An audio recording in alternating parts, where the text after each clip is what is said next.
Hello friends, welcome back to my channel. My name is Zubin. So guys, यहाँ पे Lakshmi Vilas bank के जो depositors थे, जो इन्वेस्टर्स थे, उनके लिए काफ़ी बुरी खबर यहाँ पे आई है। बैंक के ऊपर जो है आरबीआई ने मोरेटोरियम लगाया हुआ है पूरे 1 महीने का। आज यानी कि नवंबर 17 6 बजे से लेके दिसंबर 16 तक ये मोरेटोरियम चलेगा। और इस मोरेटोरियम में कोई भी 25,000 के ऊपर यहाँ से जो पैसे है विड्रॉ नहीं कर सकता। यानी कि अगर आपके अकाउंट में यहाँ पे 2 लाख हो, 10 लाख हो, स्टिल आप बस यहाँ पे 25,000 तक पैसे जो है विड्रॉ कर सकते हैं। मोरेटोरियम लगाने की काफी बड़ी वजह थी बिकॉज बैंक काफी लॉसेस में चल रहा था। इनकी लिक्विडिटी काफी कम हो गई थी। इनका जो कासा रेशियो है वो भी काफी गिर गया था। और स्पेसिफिकली इनका जो कार रेशियो है, कैपिटल एडिक्वेसी रेशियो, वो जो है 1 के भी नीचे आ चुका था। तो ये बैंक ऑलरेडी आरबीआई की नजर में थी। यस बैंक के इशू के बाद आरबीआई काफी जो है स्ट्रिक्ट विजिलेंस रख रही है। तो ये बैंक ऑलरेडी इनके रडार पे थी और अब जाके इन्होंने यहाँ पे जो है मोरेटोरियम लगा दिया है। तो जैसे कि मैंने कहा, किसी भी डिपॉजिटर को ये लोग जो है 25,000 के ऊपर विड्रॉल दे नहीं पाएंगे, 25,000 के ऊपर अमाउंट पे नहीं कर पाएंगे।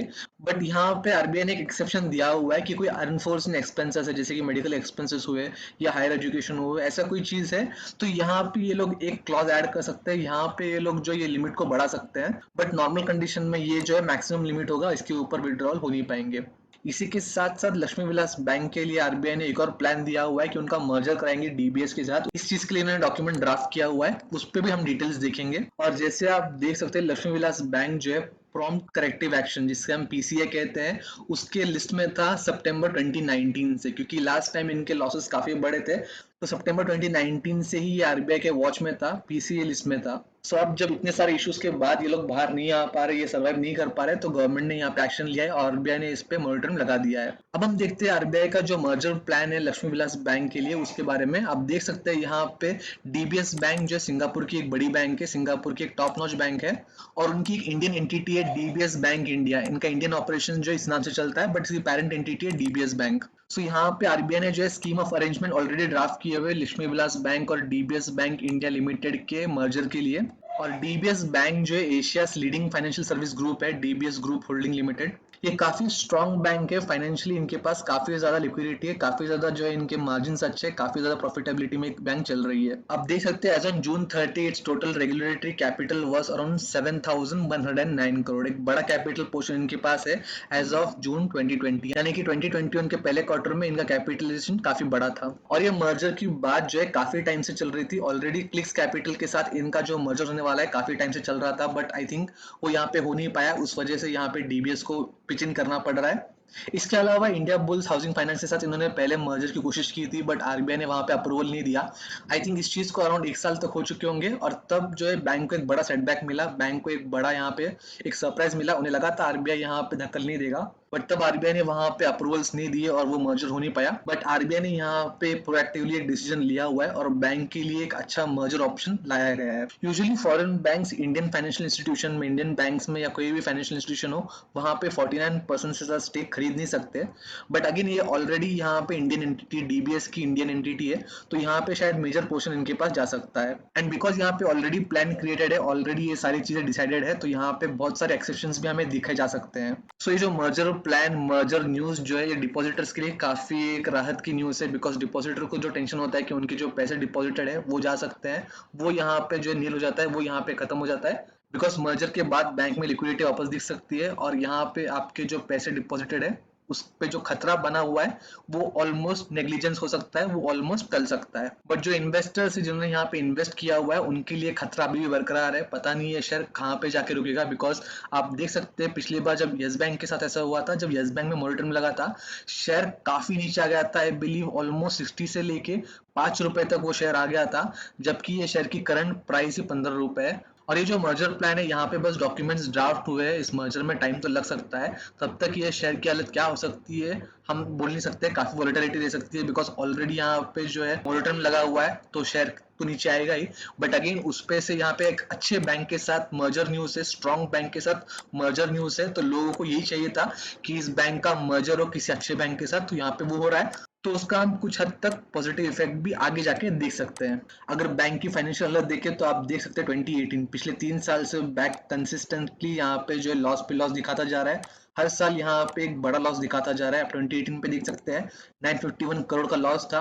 2019 आते आते 1289 पे आ गया और 2020 में यहाँ पे 1162 करोड़ का यहाँ पे लॉस दिखाया है। तो ये काफी हैवी लॉस है, काफी बड़ा यहाँ पे लॉस कंपनी को भुगतना पड़ रहा है। और अगर हम दूसरे रेशियोज पे इसे टेस्ट करते हैं तो आप देख सकते हैं सबसे पहले एनपीएस, इनके एनपीएस कितने हाई चले गए थे। 25 का इनका एनपीए था, यानी कि बहुत मेजर पॉसिबिलिटी थी यहाँ पे बैंक की डिफॉल्ट करने की। यहाँ पे हम एनपीए पे देख के बोल सकते हैं। साथ ही साथ आप देख सकते हैं जो कार रेशियो है, कैपिटल एडिक्वेसी रेशियो, वो भी कितना नीचे गिर गया था। आरबीआई के नॉर्म्स के अनुसार कमर्शियल बैंक्स के पास एटलीस्ट 9% और जो पब्लिक बैंक है उनके पास 12% का कैपिटल एडिक्वेसी रेशियो होना चाहिए। बट आप देख सकते हैं 12 और 9 यहाँ पे पहले ही भूल चुके थे। करंटली यहाँ पे 1 का कैपिटल एडिक्वेसी रेशियो चल रहा था, यानी कि बैंक के पास लिक्विडिटी बिल्कुल भी नहीं बची थी, कोई भी इनके पास लिक्विडिटी नहीं थी। बैंक जो है कंगाल होने के कगार पे था और इसी वजह से ये लोग पहले ही प्रोएक्टिवली आरबीआई के पास पहुंच गए थे पैसों की मदद के लिए। तब आरबीआई ने ये सब प्लान इनके लिए रेडी किया है। और बैंक की हालत इतनी खराब होने की वजह से बहुत सारे यहाँ पे जो है विड्रॉल्स भी देखे गए थे। बहुत सारे लोगों ने यहाँ से पैसे जो है विड्रॉ किए थे,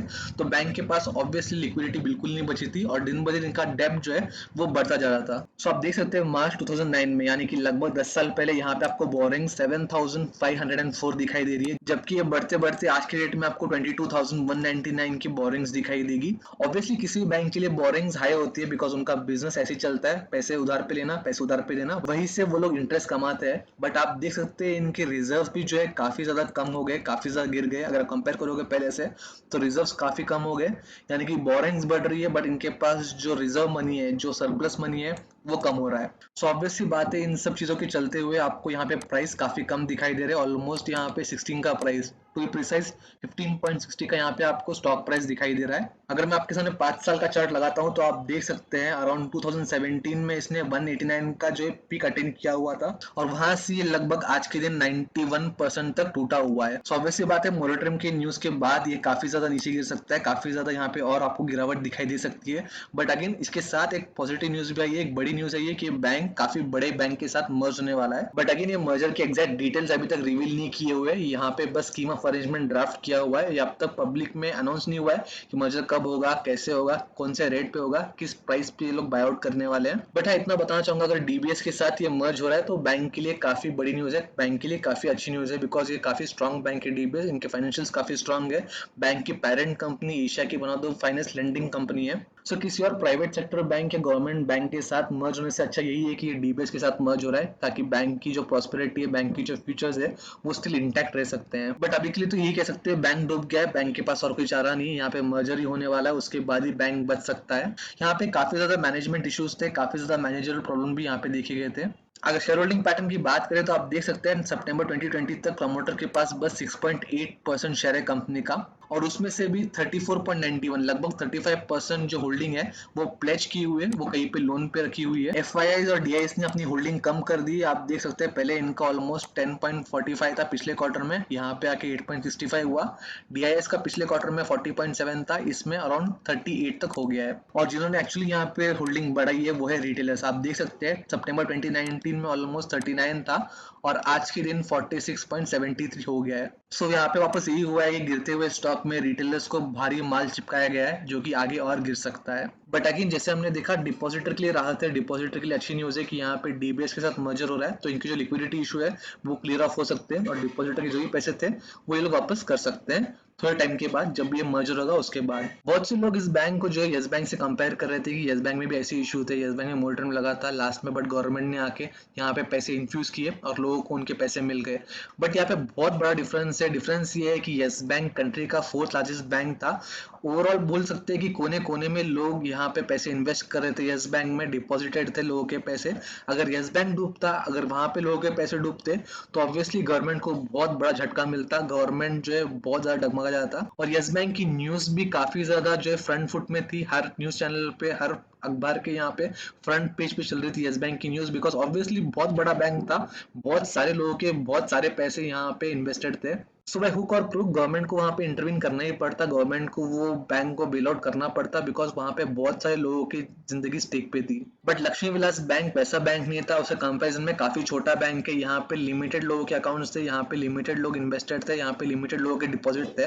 सो जो हाल पीएमसी बैंक के साथ हुआ था कि गवर्नमेंट काइंड ऑफ यहाँ पे जो है क्विक डिसीजन नहीं ले रही थी पीएमसी बैंक में, या फिर क्विक स्टेप नहीं ले रही थी रिवाइवल के लिए। काफी सारे लोगों ने वहां पे सुसाइड किया हुआ है बिकॉज उनकी जिंदगी की पूरी सेविंग लगी हुई है, काफी ज्यादा इन्वेस्टमेंट्स लगे हुए हैं। सो एक मेजर प्रोबेबिलिटी या मेजर साइन ये था कि शायद गवर्नमेंट यहाँ पे भी ऐसा डिले दिखाएगा, यहाँ पे भी ऐसा इग्नोरेंस दिखाएगा। बट फॉर्चुनेटली आरबीआई इसके लिए काफी ज्यादा प्रिपेयर्ड था, काफी टाइम से आरबीआई की नजर में ये बैंक था, तो इन्होंने ऑलरेडी यहाँ पे प्लान बनाया हुआ था बैंक को रिवाइव करने के लिए। तो ऑलरेडी आई बिलीव डीबीएस के साथ इन्होंने जो मर्जर अरेंजमेंट है पहले ही कर लिए थे। बट अगेन ये मर्जर में टाइम लग सकता है, एग्जैक्टली डिटेल्स कब आउट होंगी वो हमें पता नहीं है अभी तक, बस टेंटेटिव डिटेल्स ड्राफ्ट किए हुए हैं। एग्जैक्ट कब डिटेल आएंगे, किस बेसिस पे मर्जर होगा, उसके बाद ही हम समझ सकते हैं कि डिपॉजिटर के पैसे यहाँ पे एग्जैक्टली कब वापस मिलेंगे। करंटली तो यहाँ पे टेंशन बना हुआ है डिपॉजिटर्स और इन्वेस्टर दोनों के लिए, बट यहाँ पे 25,000 तक अमाउंट विड्रॉ कर सकते हैं, वो आप कर लीजिएगा। और आगे के लिए हम एक्सपेक्ट कर सकते हैं कि यहाँ पे बेस्ट से बेस्ट आउटकम आए। और अगर इन्वेस्टर्स की बात करूँ तो यहाँ पे ऑलरेडी इन्वेस्टर्स काफी हायर रेट में अटके हुए हैं। सो प्रोबेबिलिटी यही है कि मोरेटम के न्यूज के साथ यहाँ पे एक बड़ी गिरावट आपको दिख सकती है, बड़ी गिरावट आप महसूस कर सकते हो। बट अगेन डीबीएस के मर्जर के साथ एक रिवर्सल भी देखा जा सकता है, डीबीएस के मर्जर के साथ एक अप मूव भी देखा जा सकता है। बट अगेन वो कब आएगा, वो कैसे आएगा, वो अभी तक क्वेश्चन मार्क है। एग्जैक्टली यहाँ पे वो स्टेटमेंट दिया नहीं हुआ है, डेडलाइन दिया नहीं हुआ है। अगर कोई सोच रहा है कि यहाँ पे बॉटम फिशिंग कर सकते हैं, लोअर रेट में से एक बल्क क्वांटिटी में खरीद सकते हैं, लॉटरी लगा सकते हैं, तो आई से कंप्लीटली अवॉइड। ऐसे बैंक करंटली जब तक एक कंप्लीट यहाँ पे आउटकम नहीं आता है, कंप्लीट यहाँ पे प्लान नहीं आता है, तब तक अवॉइड कीजिएगा। बिकॉज सबसे बड़ा एग्जांपल हमारे सामने रिलायंस ऑफ फ्यूचर डील के बारे में, डील पहले अनाउंस की थी बट उसके बाद वो होने को अभी तक ऑलमोस्ट 3 से 4 महीने हो गए, अभी तक बहुत सारे इश्यूज में अटके हुए हैं। सो जब तक प्रॉपर मर्जर हो नहीं जाता है, बिलीव यहाँ पे हाथ लगाना काफी ज्यादा रिस्की है, यहाँ पे इन्वेस्ट करना काफी ज्यादा रिस्की है। इस बैंक को, इस स्टॉक को हमारे रडार में रख सकते हैं, हमारे व्यू में रख सकते हैं कि कल को जब इसमें पॉजिटिव न्यूज आती है, कंफर्मेशन आता है, तब अगर करेक्ट वैल्यूएशन में मिल रहा है तो यहाँ पे छोटी सी क्वांटिटी उठाना शुरू कर सकते हैं। बट जब तक वो होता नहीं है, आई बिलीव यहाँ पे कंप्लीटली अवॉइड करना ही सही होगा, बिकॉज यहाँ पे लिक्विडिटी भी काफी कम है, साथ ही साथ आप स्टॉक का प्राइस देख सकते हैं काफी नीचे आ चुका है। सो गाइस ये थे मेरे व्यूज, मेरे पॉइंट्स शेयर को लेके, स्टॉक को लेके। यहाँ पे मैंने आपके साथ कुछ पॉइंट शेयर किए, कुछ न्यूज शेयर किए, कुछ आर्टिकल शेयर किए, इसके कुछ फाइनेंशियल्स दिखाए। आप मेरे स्टडी को रेफरेंस लेके आपका होमवर्क कर सकते हैं, आप भी इस बैंक को स्टडी कर सकते हैं, उसके बाद एक डिसीजन पे आ सकते हैं। आई होप आपको ये वीडियो पसंद आया होगा, इन्फॉर्मेटिव लगा होगा, तो प्लीज लाइक कर लीजिएगा, चैनल को सब्सक्राइब कर लीजिएगा, लोगों से शेयर कर लीजिएगा। मैं आपसे जल्दी मिलूंगा, तब तक के लिए गुड बाय।